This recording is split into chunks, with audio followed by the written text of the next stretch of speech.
بسم الله الرحمن الرحيم. அஸ்ஸலாமு அலைக்கும் வரஹ்மத்துல்லாஹி வபரகாத்துஹு. அல்ஹம்துலில்லாஹ் வஸ்ஸலாத்து வஸ்ஸலாமு அலா ரசூலில்லாஹ் அம்மா பாத்.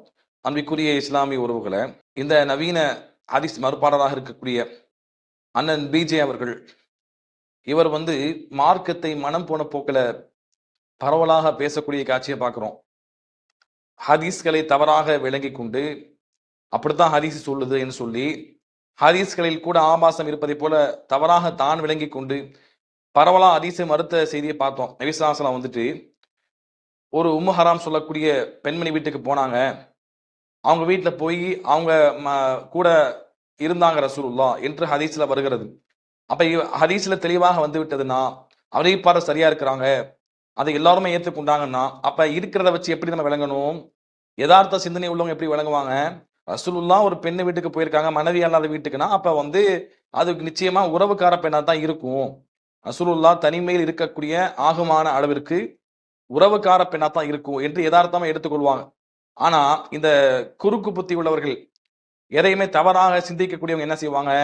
தவறா சித்தரிப்பாங்க. ரசூலுல்லாஹ் தன் மனைவி அல்லாத வீட்டுக்கு போனதா வருது, அப்ப அது அந்நிய பெண் வீடு தான் சொல்லி, ரசூலுல்லாவை ஹதீஸ் அந்நிய பெண் வீட்டுல ரசூலுல்லாஹ் அவங்ககிட்ட போனதாகவும், அவங்க மடியில தலை வைத்து படுத்ததாகவும் தவறாக ஹதீஸ்ன பேர்ல எழுதப்பட்டிருக்குன்னு சொல்லி அந்த ஹதீஸை மறுத்த நம்ம காட்சிகளை பார்த்திருப்போம். இப்படி என்ன செய்வாங்க? ஹதீஸ்கள்ல இருக்கக்கூடிய அந்த வாசகத்தை தவறாக விளங்கி கொண்டு ஆபாசமாக சித்தரித்து மறுக்கக்கூடிய சிந்தனை கொண்டவர் தான் இந்த பிஜே என்று சொல்லக்கூடிய நபர். இவர் பாத்தீங்கன்னா, இவருடைய மார்க்க ரீதியான பிழையான கருத்துக்களுக்கு நம்ம மறுப்பு கொடுத்திருந்தோம். ஆனாலும் கூட இவர் தொடர்ச்சியாக பாத்தீங்கன்னா, ஜீவா டுடேன்னு சொல்லக்கூடிய ஒரு யூடியூப் சேனலுக்கு பேட்டி கொடுக்கக்கூடிய காட்சியை பார்க்கிறோம். அதுல கடைசியாக அவர் பேசியிருக்கிறாரு. அதாவது பல விஷயங்கள் என்ன செய்யறாரு? யூகமாக மனம் போன போக்கில் அடிச்சு விட்டு போறார். ஆனா நேற்று சமீபமா ஒரு வீடியோ நம்ம பார்த்தோம், ஒரு ஷார்ட்ஸாக வந்திருக்கிறது. அதுல நம்ம பார்க்கும் பொழுது அதுல நாயை ரசூலுல்லாஹ் வளர்ப்பதற்கு தடை செய்ததாக பேசும் பொழுது, ரசூலுல்லாஹ் எதுக்கு நாயை வளர்க்க தடை செஞ்சாங்கன்னு சொன்னா, அன்றைய காலத்துல என்ன பண்ணாங்கன்னா, பெண்கள் வீட்டுல அந்த நாயை செல்லமா வைத்துக்கொண்டு தவறான இதுக்கு பயன்படுத்துறாங்க என்று சொல்லி ஒரு ஆபாசமாக அவர் பேசுறார். பெண்கள் என்ன செய்வாங்களா? ரொம்ப நெருக்கமா வைத்துக்கொண்டு அதை தவறாக இச்சையை தீர்த்துக் கொள்வதற்கு பயன்படுத்துவாங்கன்னு சொல்லி இவர் பேசக்கூடிய காட்சியை நம்ம பார்க்கிறோம். இஸ்லாமியர்கள் கடிச்சு வைக்குங்கிற காரணத்தெல்லாம் சொல்லல, நாங்க வளர்க்கக்கூடாது, எங்க இஸ்லாத்துல இது ஹராம் அப்படிங்கிறாங்க. அது என்ன, நாய்க்கு மட்டும் தனியா? உலகத்துல எல்லாமே அல்லாஹ் படைச்சதுன்னா நாய் படைச்சதும் அல்லாஹ் தான். அது நாயை மட்டும் ஏன் நீங்க மலக்குமார்கள் வரமாட்டாங்க, அது அந்த வீட்டுக்கு ஜிப்ரீல் அலைஹி வரமாட்டாருங்கிற மாதிரி அது என்னது? இது ஒரு புது விதமான கான்செப்டா தானே இருக்கு. அதான் நாய் வளர்க்க கூடாது என்று நபிகள் நாயகம் சொல்லும் போது அதுல ஒரு விதிவிலக்கு கூட சேர்த்து தான் சொல்றாங்க. நாய் வளர்க்காதீங்க, நீங்கள் கால்நடைகளை பாதுகாப்பதற்கு வளர்த்துக்கிறங்க, பாதுகாப்புக்காக வேண்டி நாய் வளர்க்கலாம் என்று அனுமதி கொடுத்துட்டு தான் செல்லமா நீங்க வளர்க்குறீங்களா நாயை, அதைத்தான் தடுக்கிறாங்க. ஆனா நாய்கள் என்ன செய்வாங்கன்னு கேட்டா, செல்லமா வளர்க்குறது அந்த காலத்துல இருந்தே என்னன்னு கேட்டா ஒரு ஒரு மோசமான ஒரு காரியத்துக்கு தான் நாயை வளர்ப்பாங்க. நாயுடைய தன்மை குறிப்பாக அந்த பெண்கள் அந்த நாயை என்ன செய்வாங்கன்னா ஒரு தவறான முறையில பயன்படுத்துவாங்க. இன்னைக்கு வரைக்கும் அது மாதிரி செய்யறாங்க என்பதை நம்ம பார்க்கிறோம்.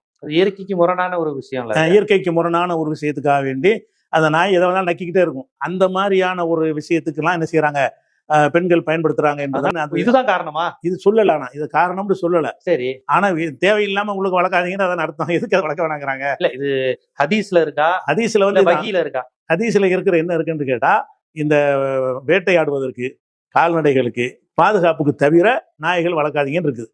அது இல்லாம வளர்க்குறேன்னா என்ன அர்த்தம்? வீட்டுக்குள்ள செல்லமா வளர்க்குறதா அர்த்தம். அந்த ஒரு கணக்குல இஸ்லாம் நாய்க்கு தடை செஞ்சிருக்கு. செல்லமா வளர்த்தாங்க. இல்ல ஆதி காலத்துல இருந்து இருக்குது. பெட்ல படுக்க போறதெல்லாம் இப்ப இந்த வீடியோ எல்லாம் வந்ததுனால உங்களுக்கு தெரியுதுங்க. ஆதி காலத்துல தான் நடக்குது. ஆதி காலத்துல தான் நடக்குது. பக்கத்துல படுக்க போட்டாங்களா? வீட்டுக்குள்ள வச்சு என்ன செய்வாங்க? வீட்டுக்குள்ள ஒண்ணு கொஞ்சிக்கிட்டு தானே இருக்கிறாங்க இன்னைக்கு வரைக்கும். ஆமா, ஆதியில இருந்து நாய் எதுக்கு தான் யூஸ் பண்ணாங்க? நாய் இந்த மாதிரி கெட்ட காரியத்துக்கு தான். நாய் எதுக்கு தான் யூஸ் பண்ணாங்க? நாய் இந்த மாதிரி கெட்ட காரியத்துக்கு தான் செல்லமா வளர்க்குறன்னு ஒரு பேரை வச்சுக்கிட்டு அதை அதை செய்யறாங்க. அதை விவரிச்சு சொன்னா ரொம்ப அசிங்கமா போயிடும். இல்ல, நீங்க பார்த்திருப்பீங்க, அதாவது பெண்கள் இப்படித்தான் பயன்படுத்தினாங்க பரவலா, அந்த காலத்துல இருந்தே இப்படித்தான் இருந்தது என்று சொல்றார். அந்த பேட்டி கேட்கக்கூடிய ஜீவான்னு சொல்லக்கூடிய நபர் சொல்றாரு, அப்படி இருக்க வாய்ப்பு இல்லையே, இந்த காலத்துலதான் பெட்ல போட்டு வளர்க்குறாங்க, முன்னாடியுமா அப்படி இருந்ததுன்னு கேட்கும் பொழுது ஆமா அப்படித்தான் இருந்தது என்று சொல்றார். யூகமா சொல்றாரு, எந்த ஒரு வரலாற்று சான்றுமே கிடையாது. இந்த நம்ம அல்லாஹ்வுடைய தூதருடைய காலத்துல பெண்கள் இந்த நாயை வந்து வீட்டுல போட்டுக்கொண்டு படுக்கையில் வைத்திருந்தார்கள் என்று எந்த ஒரு செய்தியுமே கிடையாது. இது நம்ம தேடி பார்க்கும்பொழுது அப்படியான எந்த ஒரு வரலாற்று தகவலும் இல்லை என்றுதான் சொல்லப்படுகிறது. பரவலாக வந்து நம்ம பார்க்கலாம், குர்ஆன்லயும் ஹதீஸ்லயும் அன்றைய காலத்துல வேட்டைக்கு, வீட்டை பாதுகாப்பதற்காக, இது மாதிரி தேவைக்காக பயன்படுத்தினாங்க. அப்படித்தான் பயன்படுத்தப்பட்டிருக்கே தவிர பெண்கள் வந்து தவறாக வைத்துக் கொண்டாங்க, அதை வந்து தவறாக வைத்துக் கொண்டு பயன்படுத்தினாங்க என்று எந்த ஒரு செய்தியும் பார்க்க முடியாது. அதே போல வந்து பாத்தீங்கன்னு சொன்னா, இந்த ஜீவ சகாப்தன் கேட்கிறாரு, இது மாதிரி ஹதீஸ்ல வந்திருக்கான்னு கேட்கிறாரு. இது மாதிரி வந்து பெண்கள் இப்படி நடந்து கொண்டாங்க தவறா, அதுக்காகத்தான் வந்து ரசூலா தடுத்தாங்கன்னு ஹதீஸ்ல வந்திருக்கான்னு கேட்கும் பொழுது, ஹதீஸ்ல அப்படி வரல என்று சொல்லி போட்டு, ஆனா இதுதான் விளக்கம் என்று என்ன பண்றாரு, சமாளிக்கக்கூடிய காட்சியை நம்ம பார்க்கிறோம். அப்ப இது வந்து ஹதீஸ்ல வராவிட்ட ஏன் இப்படி சொல்லணும்? ஹதீஸ்லயும் கிடையாது, வரலாற்று சம்பவத்திலையும் கிடையாது. அப்படி எதுவுமே இல்லைங்கிற பொழுது ஏன் இப்படி சொல்ல வேண்டும்? அப்ப இது வந்து தேவையில்லாத ஒரு குழப்பத்தை ஏற்படுத்தக்கூடிய காரியம் தான்.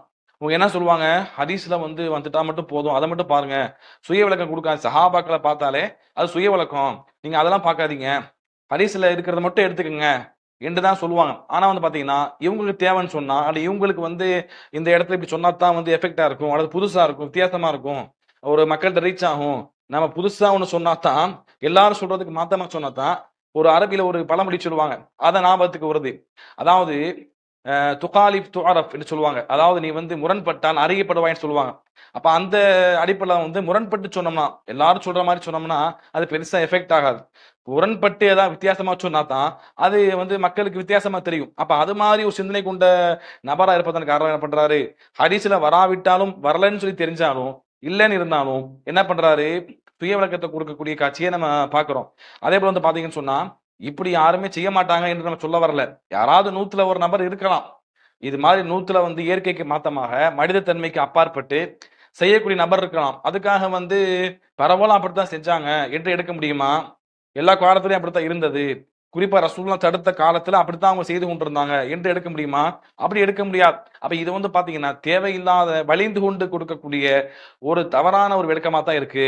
அதே போல வந்து பாத்தீங்கன்னா இப்படி என்ன செய்யறாரு இவரு, இது மாதிரி தான் எல்லாத்துலயும் இது மாதிரி விளக்கம் கொடுக்கிறது. இப்படி எல்லாம் சொல்லித்தான் நாங்க வந்து என்ன செய்வோம், இஸ்லாத்தை வந்து தாவா செய்வோம்னா இது முறையான தாவா இல்ல. அல்லாஹ் ரசூல் சொல்லிட்டாங்களாம், காரண காரியம் இல்லாம இருந்தாலும், அறிவியல் பூர்வமா நமக்கு வந்து இல்லாம இருந்தாலும், ஏன் அறிவியலே முரண்பட்டாலும் அல்லாஹ் ரசூல் சொன்னதாக நிரூபிக்கப்பட்டு விட்டால் அதுதான் நம்ம ஈமான் கொள்ளணும். இதுதான் ஒரு ஈமானுக்கான அடையாளம்.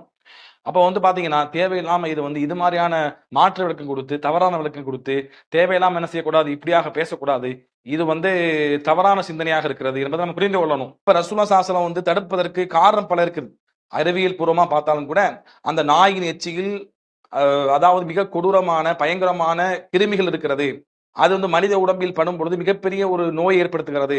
எனவேதான் ரசூல் என்ன சொன்னாங்க, நாயுடைய எச்சில் பட்டு விட்டால் 7 முறை கழுவ சொன்னாங்க. முதலாவது தடவையோ அல்லது இறுதி தடவையோ மண்ணை கொண்டு அதை கழுவுமாறு சொன்னாங்க. அப்ப அந்த அளவுக்கு வந்து அசுத்தம் நிறைந்ததுதான் இந்த நாயுடைய எச்சிலாக இருக்கு. இன்றைக்கு சயின்டிபிக் ரீதியா சொல்லப்பட்டிருக்கு. அப்ப இது மாதிரி விஷயத்த சொல்லலாம், இன்னும் பல விஷயங்களை சொல்லலாம். நாய் வந்து மிருக குணம் என்பது மாறாது, எத்தனையோ மனிதர்கள் வளர்த்தவங்களுக்கு அடிச்சு கொண்டிருக்குது, இப்படி எல்லாம் நிறைய காரணங்கள் இருக்கிறது. இப்படி பல விஷயங்கள் சொல்லலாம். ரேபிஸ்ன்னு சொல்லக்கூடிய ஒரு நோய் பரவக்கூடிய மிக முக்கியமான ஒரு விலங்கு வந்து நாய். இப்படியாக பல விஷயத்தை நம்ம சொல்லலாம். அப்ப அதையெல்லாம் விட்டு போட்டு என்ன செய்யறாரு, தேவையில்லாம வந்து பெண்களை அசிங்கப்படுத்தக்கூடிய காட்சியாக இவர் இப்படி பேசுவது மிகப்பெரிய ஒரு வருத்தமா இருக்கு. இஸ்லாமிய சமுதாயத்தில் இருந்து கொண்டு இஸ்லாமிய பெண்களை வந்து பரவலா அப்படித்தான் செஞ்சாங்க, இது ஆதிகாலத்துல இருந்தே இருக்குது என்று இவர் சொல்றாருன்னா எவ்வளவு பெரிய ஒரு மோசமான ஒரு விளக்கமா இருக்கு. இதை என்ன செய்வாங்க, இவரை பின்பற்றக்கூடிய தம்பிகள், இவரை பின்பற்றக்கூடிய மக்கள் ஆஹா ஓஹோன்னு சொல்லி என்ன செய்வாங்க, மாஷா அல்லாஹ் அருமையான விளக்கம் என்றெல்லாம் சொல்லுவாங்க. அப்ப இவரை வந்து இவர் என்ன சொன்னாலும் நாங்க வந்து அது சரின்னு சொல்லுவோம் என்று இருக்கக்கூடிய சில மக்கள் இருக்காங்களா இல்லையா? அப்படி இருக்கிற வரைக்கும் என்ன செய்வார், இது மாதிரி விளக்கங்களை கொடுத்து கொண்டுதான் இருப்பார். எனவே வந்து ரசூலுல்லாஹ் காலத்துல சஹாபிய பெண்கள் இந்த தடை செய்யப்படுறதுக்கு முன்னாடி அப்படித்தான் நடந்து கொண்டாங்க என்பதை போல ஒரு தவறான ஒரு கருத்தை ஏற்படுத்துறார். இதுல வந்து வேடிக்கை என்னன்னு பார்த்தோம்னா, இந்த ஜீவாட்டுடைன்னு சொல்லக்கூடிய நபர் வந்து அவருக்கே அதை ஏத்துக்க முடியல. இருந்தா என்ன பண்றாரு, இவர் பேட்டி கேட்கிறோம் மறுத்து பேச முடியாதுன்னு சொல்லி அதை வந்து ஏற்றுக்கொண்டு போறார். ஏற்றுக்கொண்டு போறது ரெண்டாவது. ஆனா வந்து பாத்தீங்கன்னா இந்த ஜீவான்னு சொல்லக்கூடிய இந்த ஜீவாட்டுடையில இருக்கக்கூடிய ஜீவ சகாப்தன் சொல்லக்கூடிய நபர் வந்து இந்த ஷார்ட்ஸை எடுத்து போடும் பொழுது கீழே பார்த்தீங்கன்னா ஒரு இஸ்லாமிய பெண் வந்து பரதானிந்து நாயை வந்து கட்டி பிடித்து கொண்டிருப்பதை போல காட்சிப்படுத்தி, அப்ப இஸ்லாமிய பெண்கள்லாம் அப்படித்தான் இருந்திருக்கிறாங்க, எனவேதான் வந்து ரசூலுல்லா வந்து தடுத்திருக்கிறாங்க என்ற சிந்தனையை, தவறான பெண்கள் மீது தவறான சிந்தனையை ஏற்படுத்தக்கூடிய அமைப்புல அவரும் போட்டிருக்கிறார். இது மிக மிக கண்டிக்கத்தக்கது. எனவே இது மாதிரி ஆட்களை வந்து என்ன செய்யாதீங்க, தேவையில்லாம இது மாதிரி யூகத்துல பேசக்கூடிய ஏதாவது புதுசா சொல்லணும், புதுசா சொன்னாதான் மக்கள்கிட்ட எடுபடும், ரீச் ஆகும் என்று அந்த ஒரு சிந்தனை தாக்கம் உள்ளவர்கள் இவர்கள். அப்ப இது மாதிரி ஆட்கள் என்ன செய்யாதீங்க, நீங்க பயன்படுத்தாதீங்க. எத்தனையோ மக்கள் இருக்கிறாங்க, படிச்சவங்க இருக்கிறாங்க, மருத்துவர் இருக்கிறாங்க, அவங்களை கூட்டு என்ன செய்யுங்க, இஸ்லாமிய மருத்துவர் இருந்தாங்கன்னா அவங்களை கூப்பிட்டு பேசுங்க.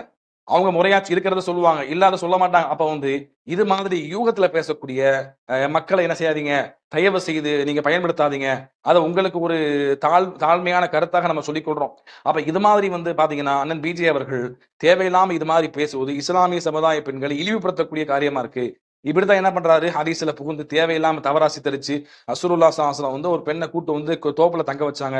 அந்த பெண்ணிட்ட போனாங்க, அந்த பெண்ணு வந்து பக்கத்துல போகும்போது என்ன வந்து பக்கத்துல வராதீங்கன்னு சொல்லுச்சு. உடனே வந்து ரசூல் என்ன பண்ணாங்க, அந்த பெண்ணை திருப்பி அனுப்பிச்சிட்டாங்க என்று செய்தி வருது. புகார்ல ஹதீஸ் வந்திருக்கு. அப்ப ரசூலுல்லாஹ் வந்து ஒரு அந்நிய பெண்ணை வந்து தவறாக பயன்படுத்த கூட்டு வந்தாங்க மாதிரி ஹதீஸ் சொல்வதுன்னு சொல்லி அங்கேயும் அப்படித்தான் சொன்னார். ஆனா அந்த பெண்ணு ரசூலுல்லாஹ்வுக்கு திருமணம் முடிக்கப்பட்ட பெண் என்று மற்ற ஹதீஸ்ல வந்திருக்கு. அதை எதையுமே பார்க்காம என்ன பண்ணாரு, சகட்டு மேனைக்கு இவரா படிக்கிறது, இவரா தவறா விளங்கி கொள்றது. அதே போல சாலிம் ரலியல்லாஹு சொல்லக்கூடிய ஒரு சஹாபி, அவங்க வளர்ப்பு மகனா இருந்தாங்க. இஸ்லாத்துக்கு வந்த பின்னால வளர்ப்பு மகனா இருந்தாலும் அந்நிய ஆண் தான் என்று ஒதுக்கி வைக்க சொல்லப்பட்ட பின்னால அவங்களுக்கு மன சங்கடமா இருக்கு. அந்த மன சங்கடத்தை போக்கும் விதமா அல்லாஹ்வுடைய தூதர் ஸல்லல்லாஹு அலைஹி அவர்கள் அந்த சாலிமுக்கு பால் கொடுங்கன்னு சொல்றாங்க. அப்ப பெரிய நபரா இருந்தா அவருக்கு எப்படி பால் கொடுத்துருப்பாங்க, அவருக்கு வந்து பிடித்துதான் கொடுத்துருப்பாங்க. நேரடியா மார்பிள வச்சு கொடுத்துருக்க மாட்டாங்க. யதார்த்தமா விளங்கி கொள்ளலாம், மார்பிள வச்சுதான் குடிச்சாங்க என்று வாசகம் இருப்பதை போல அதையும் தவறா சித்தரிச்சு அந்த ஹதீஸையும் மறுத்தார். இப்படி பரவலா நம்ம பார்க்கலாம். இவருடைய சிந்தனை என்பது எதிரும் புதிருமாக இருக்கிறது, ஆபாசமாக சித்தரிக்கக்கூடிய சிந்தனையாக இருக்கிறது. அப்ப இப்படிப்பட்ட நபர்கிட்ட இருந்து தான் நம்ம மார்க்கத்தை கத்துக்கொள்றோமா? இப்படிப்பட்ட நபர் எப்படி மார்க்கத்தை சரியா ஆய்வு செய்வாரு என்று மக்கள் நன்கு புரிந்து கொள்ளுங்க. இப்படி தவறாக ஆபாசமாக சித்தரிக்க போய்தான் இப்படி நான் சொன்ன மேற்சொன்ன ஹதீஸ்கள் எல்லாத்தையும் மறுத்திருக்கிறார். அப்ப இதுவெல்லாம் வந்து பாத்தீங்கன்னா உயர் விளக்கம் கொடுத்து எல்லாத்தையும் வந்து என்ன சொல்றது, ஒரு தவறான சிந்தனை கொண்ட மனிதருக்கு தவறாத்தான் எல்லாம் தோணும் என்பதை போலத்தான் இவருடைய செயல்பாட நம்ம பார்க்கிறோம். அப்படித்தான் இருக்கு, நம்ம சொல்ல வரல. ஆனா அப்படித்தான் நமக்கு வெளிப்படையாக தெரிகிறது. அல்லாஹ் உள்ளத்தை அறிந்தவன், யாரையும் நம்ம தவறா எடை போட முடியாது. ஆனா இவருடைய செயல்பாடு இப்படித்தான் இருந்து கொண்டிருக்கிறது. இது இஸ்லாமிய பெண்களை எல்லாம் கேவலப்படுத்தக்கூடிய ஒரு அமைப்புல தான் இருக்கு.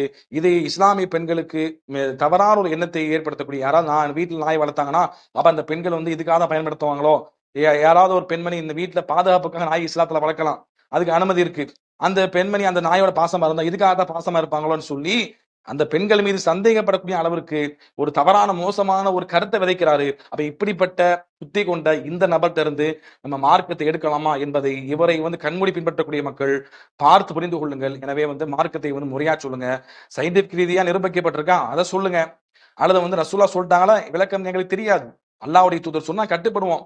ஏன்னா நாய் என்பது அசுத்தமான விலங்கா சொல்லப்பட்டிருக்கு. மலக்குமார் வரமாட்டாங்க, அவங்க வந்து கண்ணியமானவர்கள், சுத்தமானவர்கள், பரிசுத்தமானவர்கள். அப்ப அதுக்காக நாங்க என்ன செய்வோம், நாய் வளர்க்க மாட்டோம். அல்லது வந்து இது நாயுடைய சில இப்படி கிருமி இருக்கிறது, அது உடம்புல படும் பொழுது கூட இருக்கும் பொழுது ரேபிஸ்ன்னு சொல்லக்கூடிய ஒரு தொற்று நோய் பரவுகிறது, இதை நீங்க சொல்லுங்க. அப்ப இதை வந்து சொல்வதற்கு மாற்றமாக தேவையில்லாம இப்படி ஆபாசமாக பேசும் பொழுது தேவையில்லாத ஃபித்னாக்களை, குழப்பங்களை இது ஏற்படுத்துகிறது. இப்படிப்பட்ட நபரை விட்டும் மக்கள் எச்சரிக்கை இருந்து கொள்ளுங்கள். மார்க்கத்தை வந்து முறையாக அறிந்து புரிந்து இருக்கக்கூடிய விஷயத்தை முறையாக சொல்லக்கூடியதாகும். சுயமாக விளங்கி புதுசா சொல்லுவோன்னு சொல்லி அப்படிப்பட்ட சிந்தனை தாக்கத்துக்கு ஆளாகாம மார்க்கத்தை முறையாக சொல்லக்கூடிய மக்களாக ஆகுவதற்கு அல்லாஹ் ரப்பல் ஆலமீன் அருள் செய்வானாக. அஸ்ஸலாமு அலைக்கும் வரஹ்மத்துல்லாஹி வபரகாத்துஹு.